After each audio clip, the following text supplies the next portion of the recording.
Well, hey everyone, welcome back. We're still working with our spoken word recording. We have our LCBC baptism recording, and in the first video we showed you how to record it. We then edited it down a little bit, showed you how to split the audio and then apply some crossfades, move some things around. In the previous video I showed you how to EQ, and now we're going to talk about overall volume adjustments of the recording. So we'll talk about region gain settings. We're going to add some compression to it, and we're going to do volume automation. And then I'm going to show you how to bounce everything down to a complete track so we're ready to play that back during our baptism gathering at LCBC. So before we get started here, I just want to clarify for those that maybe are new and starting out with the terms gain and volume. And just know that those terms are virtually the same and that they mean how loud the audio is. Gain is usually used in reference to the earliest parts of our audio signal flow or the input, and the term volume is used more for the output level of something. But just remember that gain and volume both deal with the loudness of the audio. Each individual region in Logic can have its own gain setting. So I can select a region and I can come over here into the inspector and I can change that gain. So right now it's at no gain change, so it's at 0 dB. I can add gain or volume to that region. You can see on the region itself, the waveform view looks like it's getting bigger. And then if I drag down, it's going to take away gain and make it quieter. I can also double click here and type in a number. So if I wanted to add 6 dB, I just type 6, and then typing in 0 will take me back to no gain change at all. So the point of this is to make some bigger general changes to audio fluctuations going on between regions, between sentences and phrases that you might have. And it looks like my recording looks pretty good. Again, we want to keep it between -12 and -18 on the meter.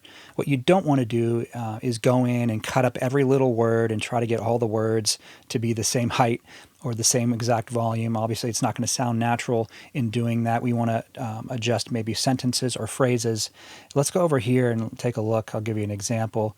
Now, I didn't record it like this, but just for demonstration purposes, you can see that this sentence here looks a little bit quieter. So what I would do is go over into the gain, and I can boost this up and add some volume back to it. Now, again, I said you can kind of eyeball this process, but if you make a change, always listen back and make sure that it matches up and things sound natural. And our 3 children. I work in construction and have owned my own company for the past 15 years.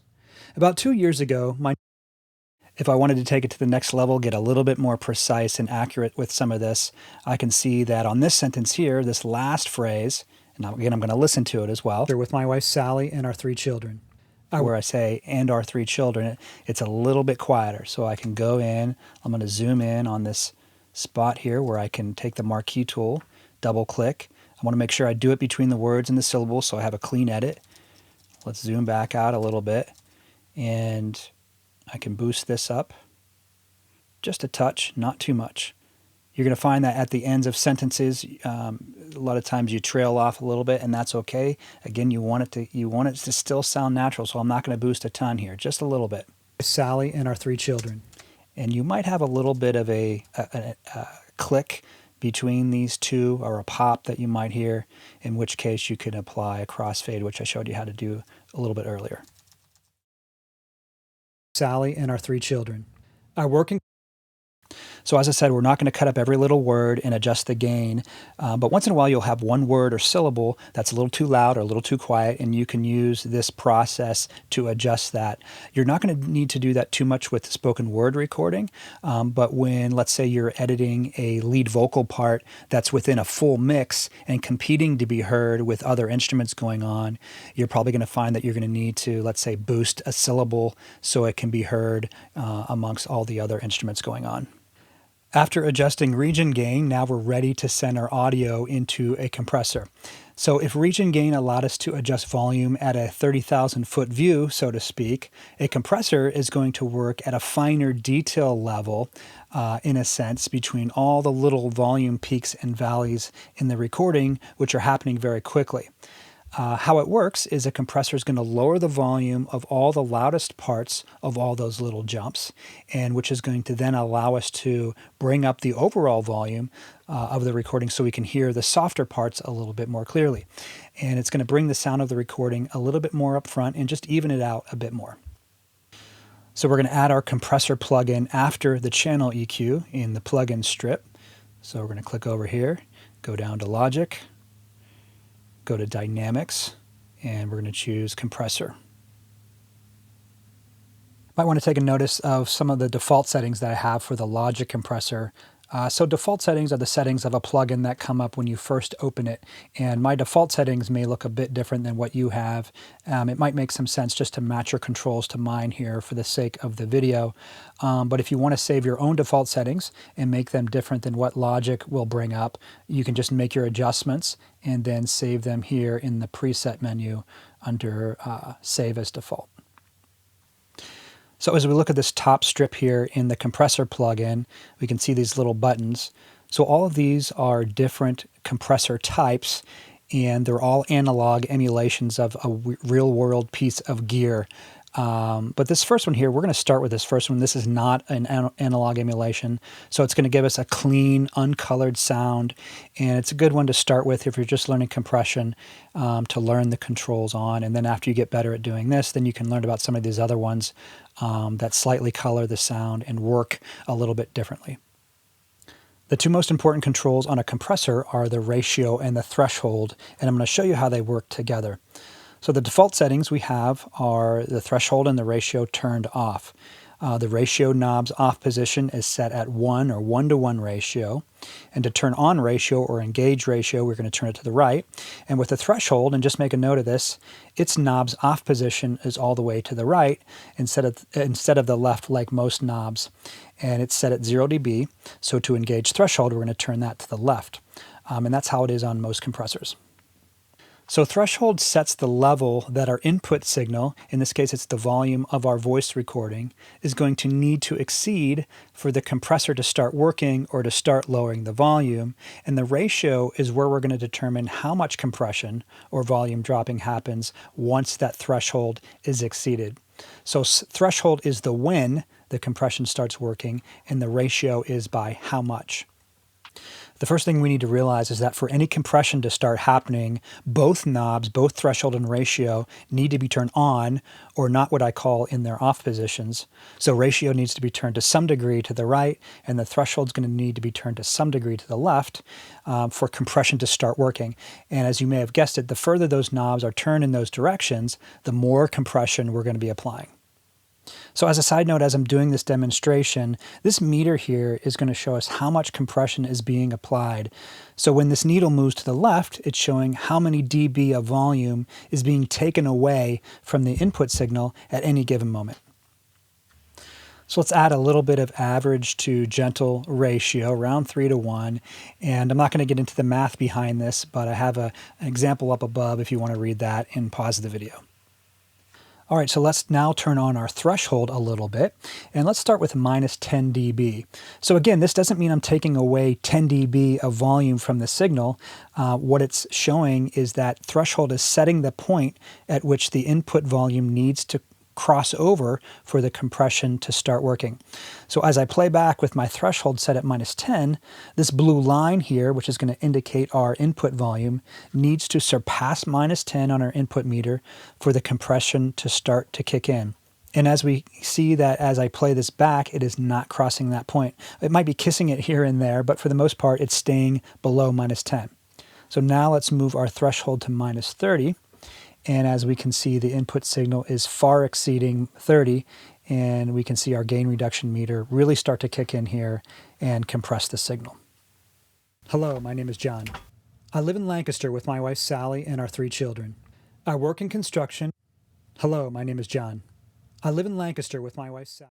So I think this is too much compression for our purposes here. It sounds like it's squashing the signal. So in this case, with our spoken word application, we want the sound change the compressor makes to almost be imperceptible. We just want to apply gentle compression. And as you're doing this, also just be aware that you want to be using your ears and not just relying on some set positions of the knobs that you think they need to be at. So what I found in general for this sort of thing is I don't want my gain reduction much more than 3 to 5 dB as a general guideline, which means I don't want my needle here crossing much past -3 to -5. So let's turn down the threshold to around -20 and listen back. Hello, my name is John. I live in Lancaster with my wife Sally and our 3 children. I work in construction. Hello, my name is John. I live in Lancaster with my wife Sally and our 3. Now that's about where we want it to be. Let's also talk about the attack and release knobs. So attack is how long it takes for the compressor to kick in after it exceeds the threshold. It's kind of like a reaction time. And release is how long it will take for the compressor to let go of the signal after it falls below the threshold. So for the purposes of what we're doing here with spoken word, we want to control and even out the dynamics of the voice recording. I'm going to set the attack fairly quickly, but not too quick, because I still want some of the attack, some of the transients of the voice to come through for the sake of intelligibility. And I want my release set to be, again, for this purpose, to a medium fast setting. And it's going to be kind of according to the speed of my vocalist or singer. And what I mean by that is, in general, I want to make sure that the compressor fully releases, which means my gain reduction needle gets back to 0 before the next transient of the voice recording happens. So that's why we want our release a little bit more on the quick side. So the default settings I have here, they're going to work pretty good for this. You might want to just experiment a little bit and adjust them if you need to. Hello, my name is John.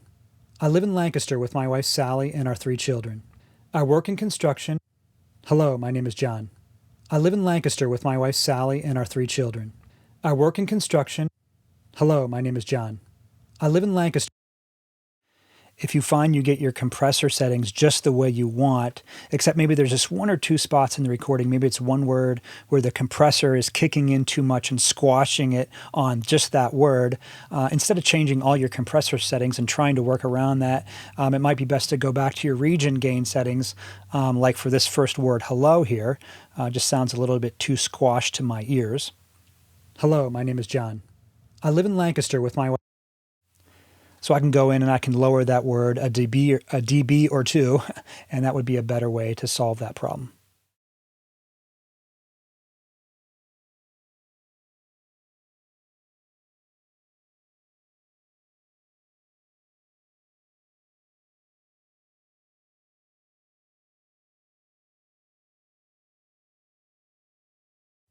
Hello, my name is John. I live in Lancaster with my wife Sally and. So after I've made all my fine adjustments, the last thing we want to do is apply makeup gain to make up for the loss of volume that the compressor has done. So in general here, I have between -3 to -5 at the most, but sometimes this meter is down to 0. So I'm just going to say on average, and use an educated guess and say that I have about 2 dB of loss overall. So I'm going to make my makeup gain be 2 dB. And now let's listen back, and I can A/B the sound with the compressor and sound without the compressor, and we can hear the difference. Hello, my name is John. I live in Lancaster with my wife Sally and our 3 children. I work in construction and have owned my own company for the past 15 years. About 2 years ago, my neighbor Bill invited my family and I to LCBC. I initially wasn't interested in going, but we decided as a family to check it out one Sunday morning. So another method that you can use to adjust and control volume in Logic is with automation of the volume. So automation is programming in parameter changes such as volume or pan or a plug-in FX parameter, programming those in beforehand so that they happen automatically when you play back or bounce down your audio. So now in our case with spoken word recording, I don't think I'm going to need much volume automation here. Our purpose is to have an even volume all the way through our baptism story here. And with this particular recording, I had a fairly good mic technique, and using the region gain settings and applying the gentle compression, I think did the trick to have an even volume. I think you're going to be using volume automation more so when you're trying to mix audio, say, like in a multi-track recording environment, like a song where you want to have different instruments or vocals be heard at different times in your song in a dynamic and musical way within a full mix. Let me show you two ways that you can implement automation. Number one, you can draw it in with your trackpad or mouse. Or two, you can write it, or in a sense record your automation moves in real time while Logic is in playback. So the first way I mentioned to do this is to draw in the automation. And the first thing I want to do is press A in my main window area. And that is going to open up the automation parameters for our tracks. And I want to make sure that track is selected here on this button and not region. We want to have track automation rather than individual region automation. And I want to make sure this is at volume, which it will come up automatically. But I do have, as I said, some other options here. We got pan, and I have channel EQ settings and compressor settings. Those are the plugins I have on the channel. I can automate any of those parameters as well. So what I can do very simply is just click along this line and create these nodes or these points, and then I can click and drag those points up or down to create volume automation. Let me just undo this real quick. Another way I could draw in the automation is using a tool. So I can use the pencil tool for this. And you can see that the pencil tool is my secondary tool, or my command click tool. So if I press command or toggle command, I can get to the pencil tool. And with the pencil tool, I can click and drag and create more intricate volume curves that change over time. All right, so let me play this back, and you'll see, if you look over here on our channel strip, you'll see the volume change in kind of motion with this curve in time as I play it back. Hello, my name is John. I live in Lancaster with my wife Sally and our 3 children. I work in construction. And the second way is to write in or record the automation. So we can go over here to this box. You can see I have read, which is what it's been on. But these modes, touch, latch, and write, are 3 different ways we can write automation in real time. And without going into all the details of all the different ones, I'm going to choose touch because I think that's the one you're probably going to use most, especially if you're using a trackpad or mouse and you don't have a physical controller that's working the faders. So let's turn it to touch. And then as I play back, all I'm going to do is click and drag the fader and move it up and down wherever I want my automation to happen. So let's play back and do that. Hello, my name is John. I live in Lancaster with my wife Sally and our 3 children. I work in construction and have owned my own company. All right, so obviously I wouldn't automate like this, but just for demonstration purposes, you can see how it works. And what's cool about touch is that it's going to allow me to kind of like punch in a sense, in my automation. Let's say I did this automation and I want to change a little bit in the middle there. I can play it back, and then as soon as I touch the fader, it's going to overwrite the old part, and then when I lift off or lift off my mouse pad or from clicking it, it's going to go back to the old automation. Let me show you what I mean. So I'm just going to play it back here, and then as soon as I bring my mouse over here, I'm going to move it and then release it, and you'll see the change. They're with my wife Sally and our 3 children. I work in construction and have owned my own company for the past 15 years. About 2 years ago, my neighbor Bill invited my family and I to LCBC. I initially wasn't interested in going, but we decided as a family to check. And when I'm done writing my automation, I want to go back over here to mode, and I want to choose read. So different ways I can edit this. I can use my mouse tool and go in and just click and drag the nodes forward or backward in time. And you can see that they're overwriting the previous nodes or points. I can double click on a node to delete it. See if I can do that here. And I can select a group of nodes and delete them. So I'm just going to keep my mouse here at the bottom of the track area, click and drag. You can see I can select a bunch of them. They're highlighted. Now I can press delete if I want to delete them. I can slide a group of nodes backwards or forwards in time. Let's do that with this over here. Click and drag. So these are all selected. Now I'm going to click and drag again. You can see I can slide these back and forth and backwards and forwards in time. And if I wanted to delete all the volume automation from this track or whatever is visible at the time, I can use the key command Control and Delete, which brings me back to having manual control now over my volume fader. Let me show you one more thing with automation versus region gain. So let's go back to this example here where I had this one region, this one sentence that was quieter than everything else. And what I did was I used the region gain to boost that so that it's about the same level as the rest of the regions, the rest of the recording. And that worked fairly well. But you may ask, well, why don't I just use volume automation for that, and then I don't have to trouble myself with region gain? And you could do that. And let me show you a really cool key command that you can use for individual regions. So I'm going to select this region, and I'm going to use the key command. Now follow me on this one, Shift Control Command 2. And what that's going to do is it's going to create two nodes or points, each at the beginning and the end of the region. So now I can just drag this line up or down, which will give me full control over volume for just that region. And I could boost this up a bit to make it the same volume as the rest of the regions. Sally and our 3 children. I work in construction and have owned my own company for the past 15 years. About 2 years ago, my neighbor Bill invited. But I think that using the region gain was a better way to do this in this instance, because I want this region, this sentence here, engaging the compressor and having the benefits of what the compressor is doing and shaping the volume in just the same way as the other regions. So what we want to keep in mind with this is the signal flow of a track, which I talked about in an earlier video. The audio signal is going to start at whatever is on the track area here, whether that's audio regions, like we have in our case, or MIDI notes playing a software instrument. So when I make changes to the region gain, that volume increase is going to change the volume level going into the compressor, since plugins are further down the signal flow chain. And when I make the volume change on the volume fader, that change comes after the compressor, since our fader comes after the plugins in the signal flow chain. So let me just demonstrate that real quick. All right, so let's start by using the region gain method to boost the volume of this sentence. So I have that region selected, go over here to gain. Let's boost that by 6 dB, so it's the same volume roughly as the rest of the regions. So let's play it back and let's watch how the compressor works while this region is playing back. Sally and our 3 children.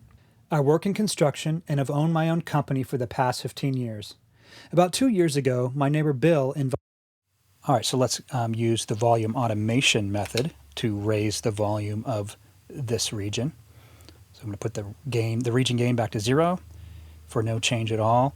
And let's use our key command, Shift Control Command 2, to put the nodes or the points where we want them to. Let's boost the volume all the way up, 6 dB. So it's going to sound fairly similar as far as volume-wise, because we're adding 6 dB with volume automation, just like we added 6 dB with gain. But now let's watch the compressor and how the compressor works or doesn't work for this sentence here. With my wife Sally and our 3 children. I work in construction and have owned my own company for the past 15 years. About 2 years ago, my neighbor Bill invited my family and I to LCBC. So you don't always need to be engaging the compressor like I talked about. That's not some kind of rule you have to follow, but that's just a decision that you can make based on how you want your audio to sound. I just wanted to explain how the signal flow worked. I think that's important to understand and really get kind of in your head, especially with volume and gain. So those are the 3 types: region gain, compressor, and volume automation, the 3 types of volume control that you can use on your audio tracks. And let's go on to the next video, and we're going to talk about bouncing down, and then we'll finish everything off.